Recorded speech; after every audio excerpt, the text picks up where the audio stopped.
ठरलं तर मग मालिकेच्या 18 नोव्हेंबरच्या भागात प्रतिमाने पूर्णाईची माफी मागून सुभेदारांच्या घरात प्रियाला एंट्री मिळवून दिलेली असते। त्याचमुळे दुसऱ्या दिवशी प्रिया सुभेदारांच्या घरी येता क्षणी अस्मिता ज्यावेळी तिला पाहते तेव्हा खूप खुश होते। ती प्रियाला मिठी मारते आणि तिला म्हणते की मी खरं तर तुझीच वाट पाहत होते। प्रिया विचारते की परंतु तुला कसं माहिती की मी इथे येणार आहे ते? तेव्हा अस्मिता सांगते की प्रतिमा त्यांनी पूर्णाईसमोर हात जोडून तुला इथे येण्याची परमिशन मिळवून दिली ना, त्याच नंतर दुसऱ्या दिवशी तू नक्की येणारच होती। हे कळायला ते काय रॉकेट सायन्स नाहीये असं अस्मिताने सांगतात प्रियाची नजर मात्र इकडे तिकडे घरातील इतर माणसांना शोधत असते। तेव्हा प्रिया म्हणते की मी एवढं मोठ्याने हाय म्हणले आणि ऐकायला इथे कुणीच नाहीये। तेव्हा अस्मिता म्हणते की अगं असं काय करतेस तन्वी, मी आहे ना, आणि तसंही घरातील सर्वच जण आपापल्या खोलींमध्ये आहेत। आणि तसाही तन्वी पूर्णाची एकटी आपल्या टीममध्ये होती, परंतु ती देखील आता फिरली आहे ना, तिला देखील आता त्या सायलीचंच कौतुक वाटतं आहे। परंतु जाऊ देत, आपण दोघी माझ्या रूममध्ये बसून मस्त गप्पा मारूयात चल, असं म्हणत अस्मिता प्रिया दोघीही ज्यावेळी अस्मिताच्या खोलीकडे निघालेले असतात समोरून अर्जुन आलेला असतो। तेव्हा प्रिया अर्जुनला हाक मारते। अर्जुन चिडतो आणि म्हणतो की आत्याने हात जोडून परवानगी मागितली ना, म्हणून तुला इथे येण्याची परमिशन मिळाली आहे, परंतु माझ्याशी एक शब्दही बोलायचा नाही। तू या घरात माझ्यापासून तर दूर राहायचंच, परंतु इतर घरच्या सर्वांपासून देखील दूर राहायचं, तुझ्या लक्षात येतंय ना, असं म्हणत अर्जुनने प्रियाचा पार चेंदामेंदा केलेला असतो आणि रागाने तो निघून जातो। सुभेदारांच्या घरात आता प्रियाची काडीचीही किंमत उरलेली नसते। तेव्हा प्रिया चिडते आणि अस्मिताला म्हणते की अर्जुन नेहमीच माझ्यासोबत असा का वागतो?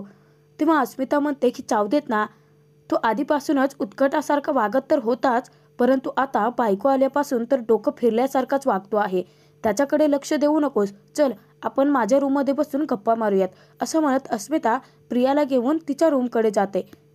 तर तोचपर्यंत इकडे रूममध्ये सायली मात्र तिच्या साड्या बॅगमध्ये भरत असते।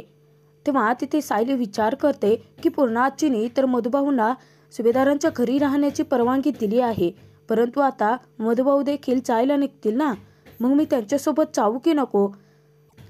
जर अर्जुन सरांच्या मनात माझ्याबद्दल जर प्रेम असेल तर मी त्यांच्यासोबत नाही जाणार, परंतु त्यांच्या मनात माझ्याबद्दल प्रेम आहे हे मला त्यांना विचारावं तर लागेलच ना, परंतु ते विचारण्यासाठी माझा धीर होईल का, असं सायली स्वतःच्याच मनाला प्रश्न विचारत राहते। सायली तिच्या साड्या बॅगमध्ये भरत असतानाच अचानकपणे रूममध्ये अर्जुन आलेला असतो। ज्यावेळी अर्जुनचं लक्ष सायलीकडे जातं तेव्हा त्याच्या लक्षात येतं की सायली तर बॅग भरते आहे। अर्जुन मोठा धक्काच बसतो। तो मनोमन विचार करतो की तुम्हाला इथून जाण्याची एवढी घाई लागली आहे का मिसेस सायली, की तुम्ही लगेच बॅगही भरायला घेतली? अर्जुन घाबरतच सायलीकडे येतो आणि विचारतो की तुम्ही कुठे निघाला आहात असं बॅग भरून?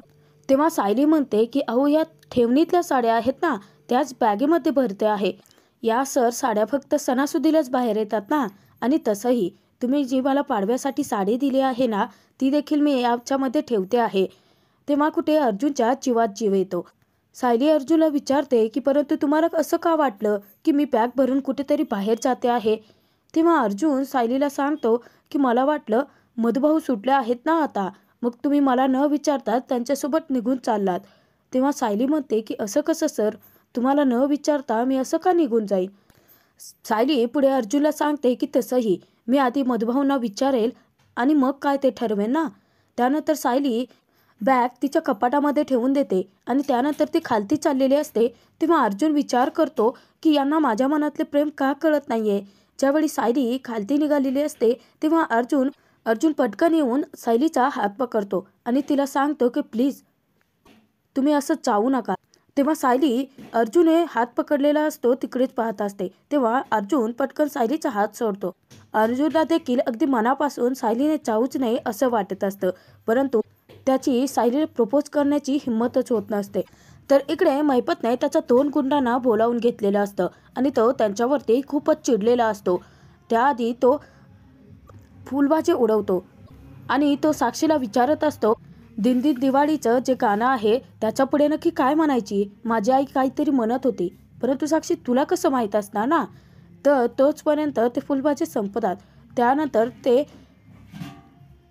दोन्ही फुलबाजे महिपत त्याच्या गुंडाच्या हातात टेकतो। ते दोन्हीही जोरजोराची ओरडतात आणि महिपतला म्हणतात की महिपत शेठ हात भाजला ना. तेव्हा महिपत म्हणतो की तुमच्या दोघांनाही अख्खा भाजला पाहिजे. सध्या एक वसुलीचं काम दिलं होतं तुम्हा दोघांना, ते जमलं नाही. आता फक्त मी तुमच्या दोघांचा हात भाजला आहे. माझं टाळकं जर सटकलं तर अजून काय काय भाजेन सांगता नाही येणार. चल निघ इथून, असं म्हणत महिपत धक्के मारून त्याच्या दोन्ही गुंडांना बाहेर हाकलतो.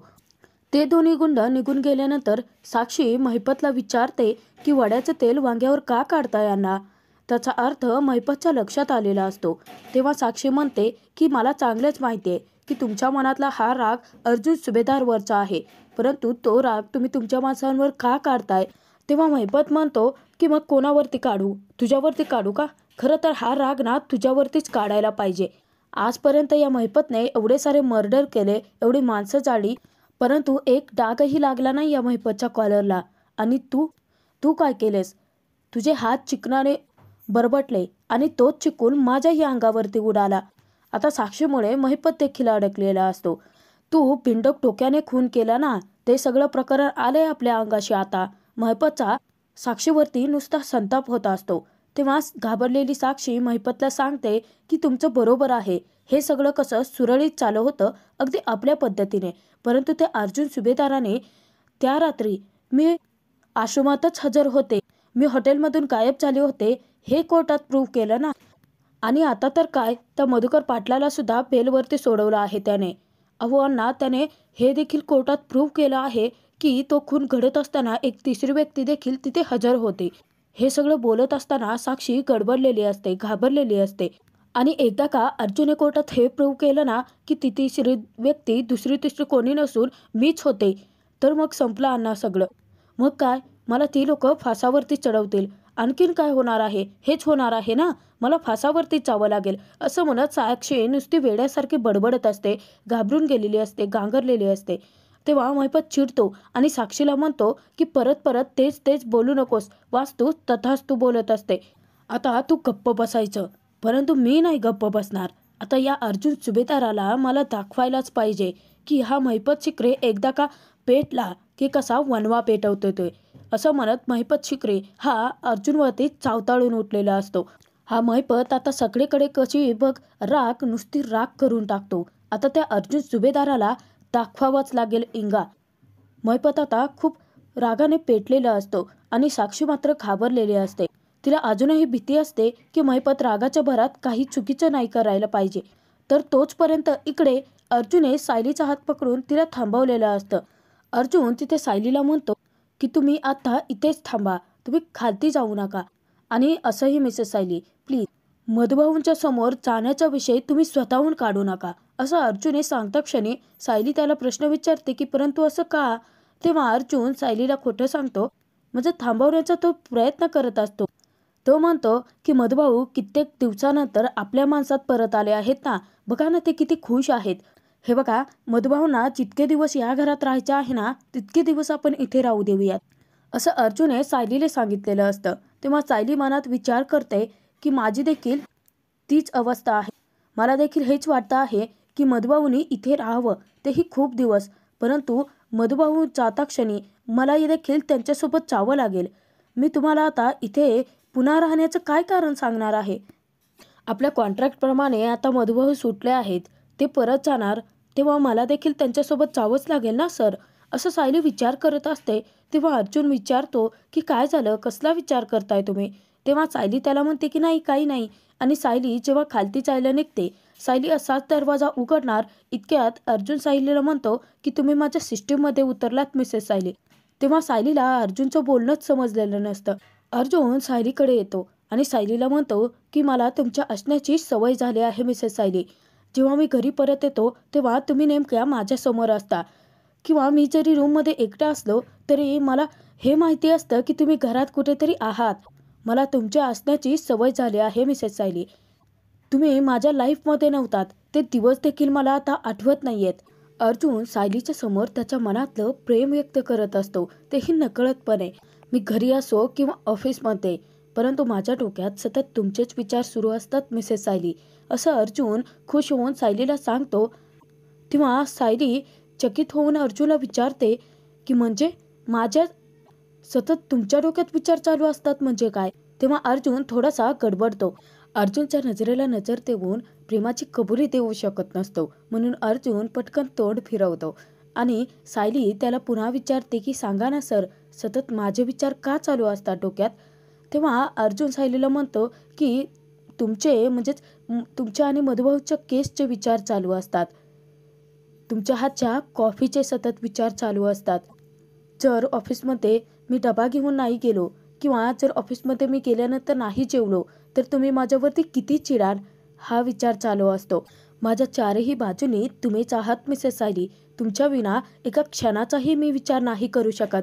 असं म्हणत अर्जुनने चक्क नकळतपणे का असेना परंतु सायलीवरच्या प्रेमाची कबुली दिलेली असते. त्याचं तिच्यावर किती प्रेम आहे ते सिद्ध करून दाखवलेलं असतं. सायली जर अर्जुनच्या आयुष्यात नसली तर किती गोष्टी अर्जुन मिस करू शकतो ते देखील अर्जुनने सायलीला सांगितलेलं असतं. सायली अगदी लाजून होते आणि मनोमन विचार करते की खरंच हे माझ्याबद्दल इतका विचार करतात का, असं ती स्वतःच्याच मनाला प्रश्न विचारते. परंतु अर्जुन सर माझा इतका विचार का करतायत की माझ्यासारखंच तेही माझ्या प्रेमात पडले आहेत का? परंतु मी जर थेट त्यांना विचारलं तर ते माझ्यावरच्या प्रेमाची कबुली देतील का? असं सायली एक ना अनेक प्रश्न स्वतःलाच विचारत राहते आणि खूप लाजत असते. अर्जुन देखील सायलीच्या आठवणींमध्ये हरवून गेलेला असतो. तर इकडे अस्मिता ती कशी तोंडघशी पडली ते प्रियाला सांगत असते. ती प्रियाला म्हणते की गेल्या वर्षीच्या दिवाळीला पूर्णाजीने ते मधुभाऊंचा इतका मस्त अपमान केला होता ना, म्हणून मी फोन करून तिला बोलावून घेतलं. परंतु कसलं काय, सगळा माझाच पचका झाला इथे. पूर्णाजी ना फक्त त्या मधुभाऊंना ओवाळायची बाकी होती. इतकी चांगली वागत होते त्यांच्याशी.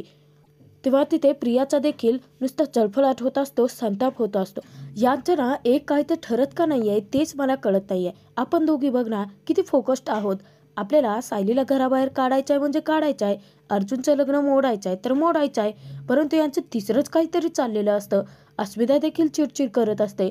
तेव्हा प्रिया म्हणते की नाही, परंतु अर्जुन सायलीचं भांडण इतक्या लगेचच कसं काय संपलं? डिवोर्स नोटीस येण्यापूर्वी तर एवढे कचाकच भांडत होते ना दोघेजण, मग ते भांडण इतक्या लगेचच संपलं?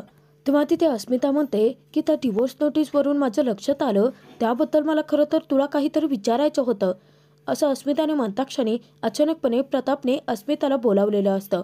तेव्हा अस्मिता प्रियाला म्हणते की तू त्यानंतर ते का केलं होतंस ते सगळं मला सांगा. असं म्हणत अस्मिता बाहेर जाते. प्रिया डोक्याला हात लावते आणि चिडचिड करायला लागते. ती म्हणते की त्या डिवोर्स नोटीसबद्दल सगळ्यांनी मला प्रश्न विचारले, सगळ्यांनी मला जबाबदार धरलं, परंतु ते अर्जुन सायली कॉन्ट्रॅक्ट मॅरेज, खोटं लग्न करून सर्वांची फसवणूक करतात ते मात्र कोणाला दिसत नाहीयेत. तर प्रिया पुढे स्वतःच्या मनाला प्रश्न विचारते की अर्जुन आणि सायली दोघेही खरंच एकमेकांच्या प्रेमात पडले असतील का? आणि ती पुन्हा स्वतःची समजूत घालते की नाही, असं होणं शक्यच नाही आहे. ते फक्त प्रेमाचं नाटक करतायत आणि त्यांच्या प्रेमाच्या नाटकाचं बिंग मी लवकरच सर्वांच्या समोर फोडेन. असं विचार करत प्रियाच्या डोक्यात तिसरंच कारस्थान सुरू झालेलं असतं. तर तोचपर्यंत इकडे सायलीच्या जाण्याची वेळ जवळ येते. हा विचार करूनच अर्जुन अस्वस्थ असतो. अर्जुन सायलीला म्हणतो की मिसेस सायली, तुम्ही जर माझ्या आयुष्यातून निघून गेलात तर, असं म्हणत अर्जुन फिरतो आणि सायलीकडे पाहतो. तेव्हा सायली अर्जुनकडे येते आणि सायली विचारते की सांगा ना सर, मी इथून निघून गेले तर, परंतु तुमचा जीव माझ्यासाठी एवढा कासा वीस का होतो आहे? हे तर त्याच वेळी होतं ना की ज्यावेळी आपल्या मनात समोरच्याबद्दल काहीतरी असेल, त्याच्याबद्दल काहीतरी वाटावं आपल्याला. तुम्हाला माझ्या निघून जाण्याचा त्रास का होणार आहे सर? असं सायली अर्जुनला प्रश्न विचारते. अर्जुनची बोलती बंद असते, कारण अर्जुन कल्पनाही करू शकत नसतो सायलीला आपल्या आयुष्यातून दूर करण्यासाठीचे. तोचपर्यंत इकडे प्रियाला रविराजांचा फोन आलेला असतो. प्रिया डोक्यालाच हात लावते. त्यानंतर जेव्हा प्रिया फोन रिसीव्ह करते तर रविराजांच्या फोनवरून प्रतिमाने फोन केलेला असतो. तेव्हा प्रतिमा म्हणते की मी बोलते आहे. तेव्हा प्रियाला धक्काच बसतो आणि प्रिया म्हणते की अच्छा, तुला बरं बाबांच्या फोनवरून फोन लावता आला मला. तेव्हा प्रतिमा म्हणते की तू सुभेदारांच्या घरी गेली आहेस ना? तेव्हा प्रिया सांगते की हो का, काय झालं आहे? तेव्हा प्रतिमा तिला अलर्ट करते. ती म्हणते की हे बघ तन्वी, तू असं सुभेदारांच्या घरी गेली आहेस ना, ते तुझ्या बाबांना अजिबात आवडलेलं नाही आहे. ते तुझ्यावरती खूप चिडले आहेत असं प्रतिमाने म्हणत असतानाच अचानक रविराज येतात. प्रतिमाच्या हातून फोन काढून घेतात. तेव्हा प्रिया म्हणते की अगं परंतु असं का करतेस आई? अगं तूच तर पूर्णाजीकडे माफी मागून मला इथे येण्याची परवानगी मिळवून दिली होतीस ना. मग आता बाबांना चिडायला काय झालं आहे? परंतु ते सगळं प्रतिमाने न ऐकता रविराजांनी स्वतः ऐकलेलं असतं. तर रविराज चिडलेले असतात. ते प्रियाला तिथे सांगतात की तुला जायचं तिथे जा, परंतु सुभेदारांच्या घरी कशाला गेलीस? तू तिथे जाऊन जे खालच्या पातळीला जाऊन वागतेस ना, ते मला अजिबात पटत नाहीये. तेव्हा तिथे प्रिया रविराजांना सांगते की बाबा, अहो परंतु त्या चुकीसाठी मी तुमची माफी तर मागितली आहे ना, आणि मला त्याचा पश्चाताप देखील होतो आहे. तेव्हा रविराज म्हणतात की आता सुभेदारांकडे गेली आहेस तर तिथे जाऊन नीट वाग. आता चुकीचं काही केलंस ना तर खैर नाही तुझी. तेव्हा तिथे प्रिया रविराजांना फोनवरती लाडीकोडी लावायला लागते. ती म्हणते की बाबा असं काहीच नाही आहे, मी चुकीचं काही वागणार नाही, मी तुम्हाला प्रॉमिस केलं आहे ना, आणि तसंही मी इथे सायलीची माफी मागायला आले आहे. तेव्हा रविराज चिडतात आणि म्हणतात की तुझी नाटकं ना माझ्या सगळी लक्षात येतात तन्वी. तेव्हा रविराजांच्या रागाचा पारा चढताच प्रतिमा त्यांना अडवते, त्यांना शांत करण्याचा प्रयत्न करते. रविराज पुढे प्रियाला सांगतात का आता गेलीच आहेस तर थोडा वेळ थांबवण्याची आहे, इतक्या लगेच यायची गरज नाही आहे, आणि ते फोन ठेवून देतात. तेव्हा तिथे रविराजला भीती वाटत असते. ते प्रतिमाला म्हणतात की तन्वी तिथे गेली आहेस, परंतु मला तिच्यावरती विश्वासच नाही आहे, ती नक्की काहीतरी चूक करेल, आपण जाऊयात का तिथे, म्हणजे तिच्यावरती नजर ठेवायला येईल ना. तेव्हा प्रतिमा म्हणते की परंतु किती दिवस रविराज तुम्ही असं तिच्यावरती नजर ठेवणार आहात, आयुष्यभर का? आता तन्वीला तिच्या चुकांची जबाबदारी स्वतःला घेऊ द्यात, तिच्या चुका स्वतःला निस्तारू द्यात. असं म्हणता क्षणी रविराजांना देखील प्रतिमाचं बोलणं बरोबर वाटतं, आणि तात्पुरता का असताना रविराजांनी आता प्रियावरती विश्वास ठेवलेला असतो. तर इकडे प्रिया अस्मिताच्या रूममधून ज्यावेळी बाहेर येते पाहते तर समोर पूर्णाजी असते. प्रिया ज्यावेळी पूर्णाजीकडे येते आणि तिला गोडगोड बोलायला लागते तेव्हा पूर्णाजी तिच्याकडे दुर्लक्ष करते. तेव्हा प्रिया पूर्णाजीला म्हणते की असं का करतेस तन्वी? पूर्णाजी, मी तुझीच तन्वी आहे ना. तेव्हा तिथे पूर्णाजी प्रियाला उत्तर देते की माझी माया इतकीही अंधळी नाही आहे तन्वी. तुझ्या आत्तापर्यंतच्या खूप साऱ्या चुका मी पोटात घातल्या आहेत, परंतु आपल्याच घरच्या मुलीच्या बाबत पोलीस तक्रार करावी. खरं तर ना तन्वी, तुझी जागा ना आता या घरात नाही तर तुरुंगातच असायला हवी होती. हे बोलताना देखील मला इतका त्रास होतो आहे ना की तुला तो कधीच नाही कळणार तन्वी. असं म्हणत पूर्णाजी प्रियावरती चिडते. तेव्हा प्रिया तिच्याशी गोड वागते. ती म्हणते की मला कळतो आहे पूर्णाजी, तुला किती त्रास होतो आहे ते, आणि मला माझ्या चुकांची जाणीव झाली आहे ना आता. पुढे प्रिया पूर्णाजीला गुंडाळण्याचा प्रयत्न करते. ती म्हणते की साखरपुड्याच्या दिवशी आपला होणारा नवरा जर दुसऱ्याच एखाद्या मुलीशी लग्न करून येतो तर त्यावेळी त्या मुलीला किती मोठा धक्का बसत असेल. पूर्णाजी, माझ्या हातून ज्या काही चुका घडल्या आहेत ना ते त्या धक्क्यापोटीच घडल्या आहेत. प्लीज तुम्हाला समजून घेण्याचा प्रयत्न तरी कर ना गं. प्रियाला वाटतं की आपण अशी लाडीकोडी लावली, त्यानंतर थोडंसं बारीक तोंड करून पूर्णाजीच्या समोर बोललो तर ती पागळेल, परंतु तसं काहीच होत नाही. उलट पूर्णाजी म्हणते की आपल्या चुका दुसऱ्याने पोटात घालाव्यात, माफ करावं, यासाठी तू शेकडो कारणं जोडशील. हे बघ, आम्ही केव्हाचेच त्या सगळ्या विचारातून बाहेर पडलो आहोत, आता तूही तन्वी लवकरात लवकर त्या विचारातून बाहेर पड, असं पूर्णाजी तिथे तिला सल्ला देते. तेव्हा प्रिया सांगते की मी त्यातून बाहेर पडण्याचा प्रयत्न करते आहे, मला नव्याने एक सुरुवात करायची आहे पूर्णाजी, त्यासाठी मी अर्जुन आणि सायलीची माफी मागण्यासाठीच इथे आले आहे. पूर्णाजी, हे घर आणि या घरातली माणसं म्हणजेच माझा श्वास आहेत, असं तुम्ही माझा श्वास जर काढून घेतलात तर मी कसं जगायचे आहे पूर्णाजी. असं प्रिया पूर्णाजीला गोडगोड बोलून गुंतवण्याचा प्रयत्न करते, परंतु ती पूर्णाजी असते. प्रियाच्या या भोळ्या बाबड्या चेहऱ्याला ती यावेळी तरी भुलत नाही. उलट पूर्णाजी म्हणते की एवढे मोठे मोठे शब्द वापरू नकोस तन्वी, ते असं बोलणं ना तुला अजिबात शोभत नाही तन्वी. खरं तर या घरात मी तुला येऊ दिलं आहे कारण मला प्रतिमाचं मन राखायचं होतं, नाहीतर मी तुला या घरात येऊच दिलं नसतं तन्वी. परंतु मला आता तुझ्यासोबत बोलायचं देखील नाही आहे, असं म्हणत पूर्णाजी प्रियाकडे दुर्लक्ष करते. पूर्णाजीने खरं तर सुभेदारांच्या घरातली प्रियाची लायकीच तिला दाखवून दिलेली असते. तर प्रिया पूर्णाजीला म्हणते की ठीक आहे, मी वरती जाऊन अर्जुन सायलीची माफी मागते, त्यानंतर तू देखील मला माफ करशील ना. जर त्यांनी मला माफ केलं तर, असं प्रिया तिथे खोदून खोदून मुद्दाम पूर्णाजीला प्रश्न विचारते. तिला वाटतं की यावेळी देखील भोळाबाबडा चेहरा करून तिच्याशी बोललं तर ती पागळेल. परंतु पूर्णाजी यावेळी मात्र प्रियावरती खूप चिडलेली असते. पूर्णाजी तिथे म्हणते की प्रयत्न करत राहा तन्वी तू, परंतु फळाची अपेक्षा मात्र ठेवूच नकोस हा. तर तोचपर्यंत अर्जुनने जे काही सायलीला सांगितलेलं असतं त्याबद्दल सायलीने अर्जुनला प्रश्न विचारलेले असतात की सायलीबद्दल त्याच्या मनात नक्की काय आहे. सायली अर्जुनला विचारते की सांगा ना सर, तुम्हाला काय वाटतं. तेव्हा तिथे अर्जुन सायलीला म्हणतो की तुम्ही निघून गेलात तर फक्त माझाच प्रश्न नाही आहे मिसेस सायली, हा घरातील सर्वांचाच प्रश्न आहे. तुम्हाला आठवतंय का, डिवोर्सची नोटीस घरी आल्यानंतर घरातील सर्वांचीच काय अवस्था झाली होती, पूर्णाजीची काय अवस्था झाली होती. आणि तसंही तुम्ही त्यावेळी पूर्णाजीला वचन दिलं आहे ना की तुम्ही हे घर सोडून कधीच नाही जाणार आहात. मग आता जर तुम्ही निघून जाणार तेव्हा घरातील सर्वांना काय वाटेल, त्यांना किती मोठा धक्का बसेल मिसेस सायली. तेव्हा सायली म्हणते की हा प्रश्न आपल्यासाठी नवीन नाही आहे सर. खरं तर हा विचार आला की माझ्या पोटात गोळा येतो. परंतु तुम्ही असं का म्हणालात की मी निघून गेल्यानंतर तुमच्या आयुष्यात सगळं काही. असं बोलत असतानाच तिथे अचानकपणे प्रियाची एंट्री होते. प्रिया म्हणते की मी तुम्हा दोघांना डिस्टर्ब केलं आहे का. तेव्हा सायली धक्क्याने अर्जुनकडेच पाहते. सायलीला कळतच नसतं की प्रिया सुभेदारांच्या घरी कशी काय. तेव्हा तिथे प्रिया विचार करते की मी नक्कीच यांना डिस्टर्ब केलं आहे, त्याचे चेहरेच पाहते ना मी. प्रिया तिथे विचार करते की मी ना दाराआड थांबून ऐकायलाच हवं होतं, नक्कीच हे काहीतरी महत्त्वाचं बोलत होते. प्रिया ज्यावेळी त्यांच्या जवळ येते तेव्हा सायली म्हणते की तू इथे का आली आहेस. तेव्हा प्रिया सांगते की मला या घरात येण्याची परवानगी मिळाली आहे.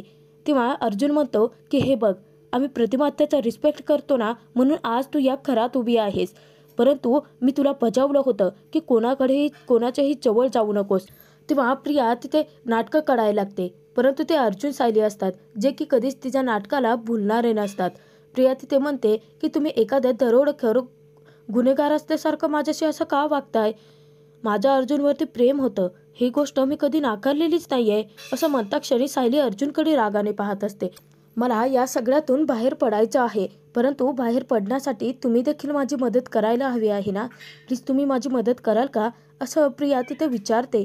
खरं तर ना मी आज तुमची इथे माफी मागायला आले आहे, असं प्रियाने म्हणता क्षणी सायली तिला विचारते की तुला तू जे बोलतेस ते ऐकू येतं का प्रिया. नाही म्हणजे आजपर्यंत तू 500 वेळा आमची माफी मागून झाली आहेस. हे बघ प्रिया, तू इथून निघून जा, असं सायलीने सांगता क्षणी प्रिया अर्जुनला राडेकोडे लावायला लागते. तेव्हा अर्जुनही सायलीला तिथे प्रियाला सांगतो की सायली अगदी बरोबर बोलते आहे, तुझे इथे येण्याची लायकी देखील नाही आहे, चल निघून जा इथून. असं अर्जुन देखील प्रियाचा मोठा पचका करतो आणि तिची जागा सायली अर्जुनने देखील तिला दाखवून दिलेली असते. तर प्रिया पुढे काही बोलणार इतक्यातच अस्मिताचा जोरजोराचा आवाज येतो की ती रडतच मोठमोठ्याने हाक मारत असते. अर्जुन, सायली, प्रिया देखील आता खूपच घाबरून गेलेले असतात. हा भाग इथेच संपतो.